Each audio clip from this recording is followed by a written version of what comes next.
Jack here, owner of Hockey Alley, bringing you back hockey history. Today I got my friend Jason Grinovich, professional hockey player. How are you, Jason? Doing good, Jacko. How about yourself? Good, thank you. I heard you're been coaching this year. How's that Yeah, going? yeah. Back behind the bench with the boots on and trying to teach some kids That's awesome. and some parents. And, and parents, what? You're supposed to just teach the kids. Yeah, well, I think the game has changed, Jacko, from when we played. That I think we're more coaching on the ice the kids and off the ice the parents on how to handle things and what hockey players are supposed to look like. So it's a lot tougher job today than it was way back when. I'll tell you that right now. It's a lot of work, and you don't make much. You're just doing it because you love to help the kids, and that's pretty much it, right? Yeah, I don't make a dime. I just it's Really? I volunteer my time and pay for my own gas, pay for my own hotel rooms, my own food, my own everything, and just try and give back to the hockey world that's given me so much. That's great of you to do this. A lot of people won't do that. And so, how is it with the kids? Are they listening? I mean, are the parents just trying to tell you how to coach? What's really going on? Yeah, you know what? In today's day and age, I mean, I've had over the course of years, I've coached for a lot of years, and the later part of my career now in coaching kids and trying to develop kids, it's the parents are getting worse and worse, and they're heavily involved in it, and they don't quite understand. And my belief in hockey, Jack, is that we're here to develop character, we're here to develop teammates, we're here to develop good attitudes, good workers, all that kind of stuff, and it just seems like that's completely against how parents are raising their kids today, where they're entitled and my little Johnny or little Sally can't do anything wrong. And it's honestly, it's a disappointment as a coach to realize that the values that sport teaches you maybe aren't necessarily being valued anymore by the parents. And you're more of a babysitting clinic, and they're going to tell you when and what little Sally should do or little Johnny should do and learn. And it's kind of tough, and being a guy that's played for a lot of years and had some absolutely amazing coaches who have taught me a lot of things, and trying to instill that same work ethic and commitment and attitude that those coaches gave me into these kids today is nearly impossible just based on parents. It's tough. Yeah, I think we made two segments on coaches earlier. I think last year we made two videos talking about our coaches from the past, and I don't ever recall my dad involving with my coaches. I did it since I was 10 years old. If there was a problem, my dad never talked to the coaches. He stayed away, watched from the stands, and that was it. You have a problem with the coach, you go and talk to him. So that's how I learned to negotiate and talk and fight for yourself, kind of thing for ice Well, but time. that's also that's the difference in today's day and when we grew up is that it was handle your own business. Yeah. Right, the parents were happy that somebody was willing to be out there and coaching you and qualified and doing their thing. And I'm sure Mr. Miyagi didn't agree all the time with what the coach was doing, but he never interfered with the process of what the coach was trying to accomplish in the Never. season. And Never. and nowadays these parents are, I mean, I got stories even from this year and last year, and of just parents thinking they know the game better, and I look at them, and not only me, I mean it's on another team that I know of, and the parents are griping about how the coach is coaching and he should be doing this and he should be doing that, and I'm sitting there looking at them, and they're, no offense, but I mean they're nowhere near in shape, to say kindly enough. They're not athletes. They never have been athletes. They never played the game. Maybe they strapped their skates on for beer league.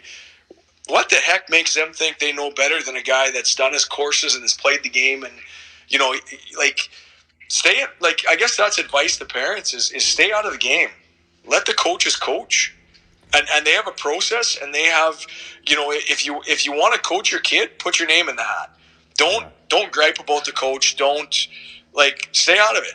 If you don't like it, make a change. But you don't sit there behind the coach's back and harp on what they should or shouldn't be doing. You don't know the process. You don't know the end game. It's very disappointing to see the evolution of what we've done, and we've created essentially what I call prima donna kids, where they can't do anything wrong. You can't even discipline them, Jack. You can't sit them. You can't sit a kid for being a bad teammate. You can't sit a kid for throwing a tantrum on the bench. You That's can't. terrible. That's not the game, Jack. Is this Canadian hockey rules, or is this the rule of the organization? Where does this rule come in? It's organizational, and it just depends on how they approach it, and it's unfortunate. It honestly, Jack, it is, because if you can't coach sport, if you can't coach, I'm not talking hockey, I'm talking any sport in general, and I'll guarantee you, any coach from the NBA, the NFL, the American League, the East Coast League, the Collegiate Hockey League, the junior leagues, anything, they'd agree with me, and they would say, if you can't teach kids character and discipline and work ethic and attitude, what are we doing out here? Yeah. Might as well just chuck a puck on the ice and just do some little shinny a couple times a week and go play a game, and let's not even keep score. Yeah. Let's not even keep score. Like in the league my daughter plays in now, if you're up 10-0 and you score the 11th goal, the stat doesn't count. What's that all about? I didn't know there was a rule that you can only score up to 10. Wait, what? You can. It goes on the game sheet, but the stat doesn't count. Unless they score one, then they'll put the 11th stat on the board. Well, I mean, and don't get me wrong. I don't mean you have to change the scoreboard and show that it's a 20-1 game. But I mean, if the team's not that good, and you coach within a game, and you don't want to run a score up, but I mean, sometimes it happens. Every little, you ask them to make 5 passes, you ask them to, only one-timers, you ask them, and they execute on all of that, and they score a goal. They're almost punished by doing it. Like realistically, I mean, this isn't Disney on ice. And don't get me started on how we're creating Disney on the ice in the NHL and all these leagues with taking out all the contact and all that kind of garbage. But, it's one of those things where, like, what are we teaching kids? We're not even teaching them to compete. No. I'd like to see my son see a score of losing 15-0. It's a good life lesson that, not everything, you're not always going to win. There's going to be days you're going to lose, and you need to know how to lose, because I've had kids over the years that were just on winning teams, and when they started losing, especially goalies, they just quit the game. They didn't know how to lose. And that is a problem. Losing makes you hungry. In reality, in life, you could be losing in business. You could be losing, anything, and just in stocks. And if you don't know how to lose and rebound back, you're not going to be successful. And we have to teach the kids to leave the scoreboard up. If it's 10-0, 12-0, 20-0, and you know what? They'll learn their lesson, and they say, you know what? We need to improve. Yeah. There's nothing wrong with it. They learn to be hungry and don't like the feeling. Yes. Nothing wrong with that. What did Uncle Ned teach us? Hate to lose. Yes. If you don't hate to lose, you'll never win. You read the Donald Trump book, and look how many times that guy went bankrupt before he became a billionaire. Yeah. He never gave up. He never gave up. He never quit. He learned to hate to lose. And he succeeded in the end. And it's one of those things that hockey players need to learn this. And if we can't teach these kids at young ages that, you got to put in the effort, you got to put in the attitude, you got to put in the commitment to that. And when you do lose, there's a consequence. And I'm not saying you're crush the kids. But there is a consequence. For every goal we lose by, we do that many ladders, right? Or you know what I mean? Like there's something to make those kids not. And I'm not saying fear losing. They just have to hate losing. We did with Uncle Ned. We hated to lose. And I had an interview with Uncle Ned. He didn't make it sound as bad as it was, but it was, I don't know. You know how he was, and I know, but he taught us to win. But he taught you the biggest thing he taught you was to hate to lose. Yeah. Well, if you hate to lose, inevitably you're going to win. Yeah. You're going to find a way. Because you hate to lose. So I think Joachim, I talked to him. He's a professional coach. He's a Swedish coach, and I know Joachim. He mentioned that Peter Forsberg hated to lose. He said he hated to lose, and it is true. That's why he's such a competitor. Oh yeah, Peter Forsberg. I don't even know.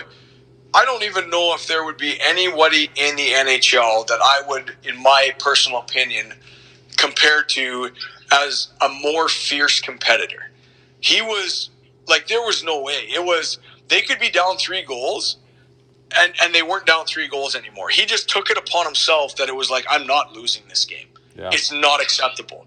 Yeah. And then today, when we teach, honestly, I thoroughly feel discouraged over this season and learning and working with a bunch of teams and how the approach is and different coaches and I honestly, like, it's like we're coaching with Skittles and unicorn piss. Like, it's not reality. Yeah, It's not what the game and sports is meant to be, and the way the rules have changed and everything. It's absolutely incredible. It's discouraging on parents writing up coaches for sitting their kid for throwing a tantrum on the bench, or parents who've never played the game and a coach who's been coaching for 15 years telling him that his power play is wrong, or his when they don't look in the mirror and be like, well, my kid is not working hard.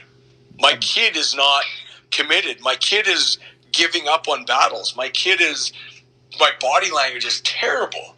Terrible. Aren't you the coach, though? Aren't you the coach? No. Aren't you the one supposed to make the rules? This is your team. Well, you should, but but that's the problem I have is in my earlier coaching days, I made the rules. I dictated, I laid everything out there, and even when I'm coaching now today, I still lay out my rules, but then it's like, well, we're just going to take this to the board, and the board trumps you. Well, are they on the ice? Do they know what I'm dealing with? Do they know what my season plan is? Do they know where I'm trying to get to? Well, they don't, but yet, they just do they appreciate your time for not making money and doing this for free? Well, that's exactly it. Like, it's like the time and effort that goes into coaching, and especially when you're like myself and you're a pure volunteer in the game, is incredible to see what these parents like. It's crazy, Jack. It's crazy. And can you ask them? Is this, if they threw a tantrum at home, would you just let it go, or would you have a timeout for them, or what would you do with them? Yeah, what's your disciplinary? Yeah. What's your disciplinary action at home? Yeah, and maybe I'll follow that. And I'll guarantee you, 99% of these parents, when the kid throws a tantrum or does something, wrong at home, they probably just give in, and it's like, oh, it's okay. Here's the iPad, or here's the video game console. Go ahead and play. Yeah, just get out of my hair. Like, they're not parenting anymore, right? And that's a problem. Like, if you know Jack, and you know my dad, and obviously I know Mr. Miyagi. If we made a mistake, we own that mistake. And you gotta paddle in, and you knew that wasn't going to happen again. There was no ifs, ands, or buts. A tantrum was not happening. I don't think I'd ever could own one. Well, because you were too scared to throw one. Because it was unacceptable. We knew rules. We knew. And today, what I see in these kids, even in the elite stream, their attitudes, and I'm talking elite, I'm talking best on best. Mm-hmm. And I watch their attitudes and how they approach the game, and it's almost like they approach it as, this is my God-given right. Do you think it has to do with the gear, with the expensive gear? Because I think today's generation the gear's so expensive, and they're getting like top of the line. It's like a fashion show. And back when I played, I wasn't getting top of the line stuff. I was getting secondhand skates and all that. You think that spoiled kids? Oh, Jack, 100% it is. That is 100% is a factor in it. I've watched teams and coached teams where a kid would get kind of poked at because he had last year's model of the top end stick. He didn't have this year's model. He didn't have, and I'm like what? Like, and I watched them poke fun of a kid. I mean, the kid was a good little hockey player. This was in I think it was coaching Bantam Double. This is a few years back, but he had like a Canadian Tire stick. Like, it was. Canadian Tire had good products. I used to buy my sticks from Canadian Tire. Well, they don't sell the high-end models now. They sell the Canadian Tire model. It doesn't matter. And this kid, and they were poking fun at him. Like, not poking fun at him, but kind of just jabbing him, like good, harmless jabs. But I mean, that is a sensitive jab in today's day and age. And I'm like, what are you? I looked at him. I'm like, what are you jabbing him about? I'm like, buddy, you got 1 point on the season. He's got 14 in 3 games. Maybe you should go get one of those sticks. And the room went, like, the kid went super quiet. And I'm like, they utilize, like, financial things like gear and how you look and whatever, as though if you're a hockey player. And, I was like you, Jacko. I grew up with, hand-me-down skates and kind of whatever fit but didn't fit, but you just put it on and you went. Yeah. Like, I don't remember how old I was before I got my first new pair of skates. It was at Audie's, no? No, I'm not sure, but Audie's. It was. It was at Audie's. And I was older. Well, I met you, so I was probably 15 years old. I met you about 14, 15. Yeah. When I got my first new pair of skates, everything else was hand-me-downs. I remember having to take my skates off in between periods because my feet were purple because my skates were so small. But I didn't know any better. I just strapped them back on before the end of the period. I didn't complain. I just went back out there and skated. Like, it was what it was. Your stick had a crack in it. You didn't just go get a new stick. You just put one more ring of tape on it.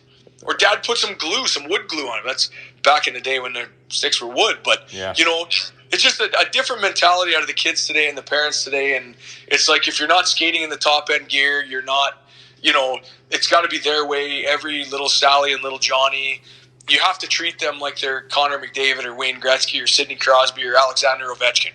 Yeah. If you don't treat them like, and they could be brutal. The gear doesn't make it any different. But they have to. But you got to treat them like they're. If you don't treat them like they're Crosby, and when they want to skate, they skate. If they don't want to skate, just leave my kid alone. And it's like, well, what am I teaching them? Why am I out here? You can have a figure skating mom coach the hockey team, and nothing against figure skating moms, but one of those things where if it just, the game's changed, Jack. It's not and it's, to me, it's parents. Yeah, it's parents. Spoiling the the kids. Of parents. Spoiling the kids. They think that $400 stick's going to make them score more goals, and it's not. It's reality. It's the kid. Well, the kids' work ethic, the kids' commitment, and obviously their commitment to the off ice, and by off ice I mean going to places like Hockey Alley and learning how to shoot properly. And like, you look at you, Jacko, you can put a wooden stick in your hand, you're still going to shoot 100 mile an hour. You put the best composite stick in your hand, you're still going to shoot 100 mile an hour. You know how to do it. How to do it. It's a technique. It doesn't matter the skates. It doesn't matter. It doesn't matter the gloves. It doesn't matter. But you remember in Parkland when we used to play, and that's where we met. So we have videos on talking about Parkland with all those NHL players. But remember all those Indians that they played? They had secondhand gear, and they were really good hockey players out there. And those guys were like, they played for keeps. They were amazing, and they had junk gear. And I remember one guy, Dave, what was his name? The guy came out he was on Ottawa Senators, and he left his gear in Ottawa, but he was in the summer in Edmonton, and he had secondhand gear, like rental skates, and he was Andy Schneider, and he had junk gear, and nobody was making fun of him because the guy looked like he's skating circles around everybody. Yeah, you looked like a bum. If you didn't know, if the guy, you didn't know who the guy was, you'd be like, who is this most amazing guy that looks like a homeless guy on Broad Street, right? Like, you know what I mean? Yeah. And the guy just, I remember him getting out there, and I'm like, oh, look at this guy, right? But nobody thought he was an NHL player, and I went up to him and said, where'd you play? He said, Ottawa Senators. I said, you could tell by the way he skated, but the skates were junk. Like, he had rentals. Like, they were just cheap hockey skates that you can buy, like, at, not like... But in today's day and age, Jacko, a kid wouldn't even be caught. Like, that's how much we love the game. Yeah. Was because we didn't care what we looked like. We didn't care. No. It wasn't about that. It was just about going out and playing, right? Like, and today's day, a kid wouldn't be caught dead in rental skates. That ain't gonna happen. It would be like, no, I'm not even. That is an embarrassment. I'm not going out there. And it's like, well, are you going out there for how you look, or because you love to play and you want to get better? Yeah, it's not there anymore, Jason. I don't know if it's just because of the price of equipment going up. It's kind of like the purses of the Gucci's and the Louis Vuitton purses, And it kind of reminds me of that. It's a fashion show out there is what it is. Well, you know what? In today's day and age, I'm raising my son who's a good little hockey player and playing at the highest level in Alberta. And, to me, I teach him life lessons. If I ever see a girl walk in my house with a Gucci purse or a Louis Vuitton purse, get her out of here. That's not a marriage material. That one there is materialistic, not marriage material, right? And that's the way I was raised. It's not about what they have or any of that. It's about who they are, right? Yeah. And that's all fundamentals that hockey teaches you and the sport teaches you. And if the parents are coddling kids and this is what it is, it's about the fanciest stick and the fanciest skates and what are we really teaching our kids? Yeah. You know what's the coddling started? About 20 years ago when they put those stop signs on the back of the jerseys. That started the coddling. Well, I'll tell you what, Jacko. Yeah. Mr. Miyagi, when that happened, I was at Hockey Alley. Who's Mr. Miyagi? Because people don't know. Oh, that's your dad. Yeah, That's I you call call Mr. you call Miyagi. him. You're the only one who Steve. calls him Steve. Yeah. Well, Mr. Miyagi, if anybody's ever watched Karate Kid, he's the guru. So he's the end all be all in the movie. It's a great movie. Watch it. That is what Steve is to hockey. And he's the guru of hockey. He just understands it in a different way. He's a visionary. He's Mr. Miyagi. He's that calm personality. He's just I don't know. He's ever since I met him, he was Mr. Miyagi because it was like he's just beyond his knowledge, his thought process, everything in what he does is beyond where anybody else is at. And so Mr. Miyagi, when I was down there training, he looked at me and he said, Jason, Canada just wrecked hockey for themselves. You guys are going to go downhill. And I laughed at him. And I said, Mr. Miyagi, so what are you talking about? He said, we're the best in the world. We're Canadians. I said, we win everything. And he said, nope, you have stop signs on your back. And I laughed at him because I didn't think you laughing at him, and I was just I didn't think he understood what the stop signs meant. I'm like, Mr. Miyagi, that means it's just a symbol to say like don't hit people from behind because it's dangerous. He goes, oh, I know what it means. He said, but you just wrecked your game by putting that on there. And I said, well, how did you wreck your game by trying to teach kids not to hit kids from behind? And he said, Jason, because all you're doing is teaching kids to turn their back. You're teaching them to put themselves in a vulnerable situation. You're teaching the game to work on the wall versus the middle of the ice where there's scoring opportunities. And you look at today's game, Jack. You look at today's game. How do you protect? But all these coaches teach protect yourself by turning your back. Yeah, you never, Jack, when we played, you never turned your back. Never. You were run right through the wall. And the ref said, you're on your own. The refs told you, you're on your own. We don't call it. So nobody ever turned their back. I just asked. You did it. You did it to yourself. Yeah. They said you did it to yourself. I asked Brian Propp. I interviewed him yesterday. He's a NHL All-Star. And I said, have you ever seen anyone turn their back? He said, in our days, he said, people would laugh at you if you turned your back. That's what he said. And you could get, you get seriously hurt. So no one ever did it. Yeah, so you took better angles, you know what I mean, into the wall. It was still, we can dispute the toughness of the game, but we all know back then it was as tough as nails, right? Like tough as nails game. Oh, yeah. And they didn't do that, and they still had guys scoring 200 points a year.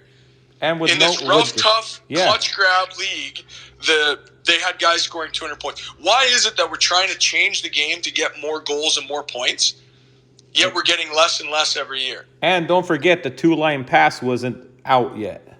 That's right. So we only played on half the ice. We played on two halves. Yeah. So, and it's crazy where, when, to me, if you just put the game back to normal, you'd score more goals. Yeah. Inevitably, you'd score more goals. And Jack, I know you've mentioned a couple times the square crease.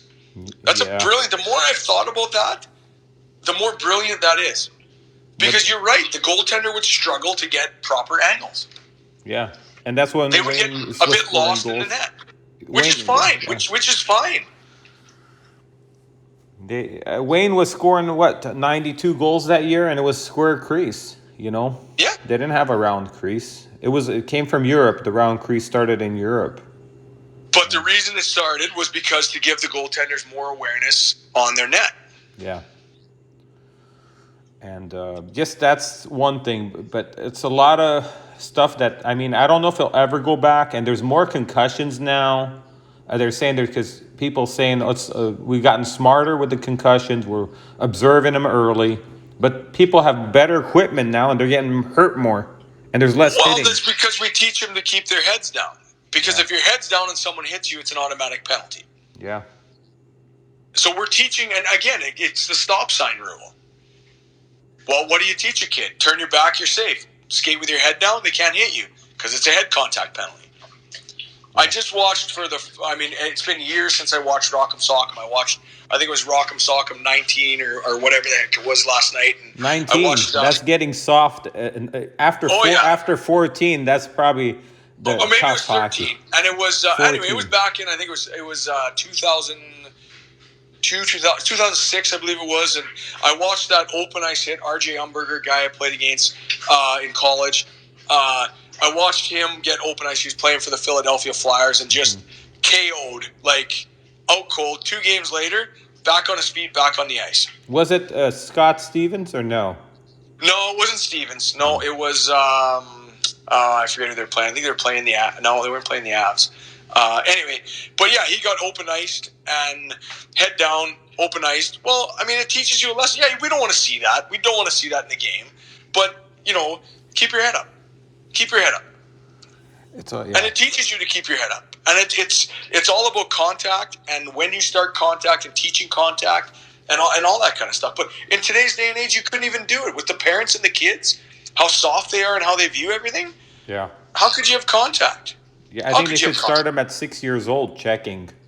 Body contact, same way contact, where they rub out and bump and absolutely like open ice contact. No, I mean start that in Pee Wee or whatever Pee Wee is, U13. I think they call. I don't understand why we have to use a U instead of calling it Adam Pee Wee initiation, whatever the heck we used to call them, because it was offensive to people. Like, come on, man. Seriously? That's ridiculous. Yeah. They're talking about changing the Chicago Blackhawk logo because it's offensive. That ain't gonna happen. It's money. It's a lot of money behind it. People buy those jerseys. I don't see that happening. That's ridiculous. Yeah. Nobody's taken offense to that jersey in 100 years. Why would they start now? Yeah. Because now somebody brings it up, and so anyway, I'm not even going to go down that road, Jack. But it's a ridiculous. Yeah, that's a wormhole to go down. I'm not going to go down it, but yeah, it's ridiculous. And then, I just think for advice for parents and for kids is listen to your coaches and suck it up. You're not going to like every feedback that you get in hockey and life is not going to always be positive, but learn from it and build on it. Yeah. Yeah, I agree. A lot to cover. I mean, just a great topic for people to understand what's going on out there. And it has changed a lot, and it's kind of, I would say, but just not like it used to be. No, just disheartening, and a lot of it comes from the parents and how the kids are raised, and the lack of ownership that parents put in their kids. The parents are packing the bags, carrying the bags in for the kids. There's no ownership on, hey, you got a game in an hour. We got to leave in an hour for your game. Go pack your gear. Nope. The mom or the dad is downstairs making sure they have everything. Yeah. No, man, screw that. If they forget their skates, they don't play the game. Teach them the ownership. Teach them responsibility. That's what sport is. Yeah. That's what sport is. If anybody that listens to this can take away any of that, sports is a tool to teach your kid ownership and responsibility, work ethic, and commitment. I agree. Yeah, well said. Yeah, thank you, Jason, for coming on and talking to me, talking about hockey. Awesome, Jocko. Anytime, buddy. You got it. Have a great one. All the best to you. Thanks. Good luck in the season.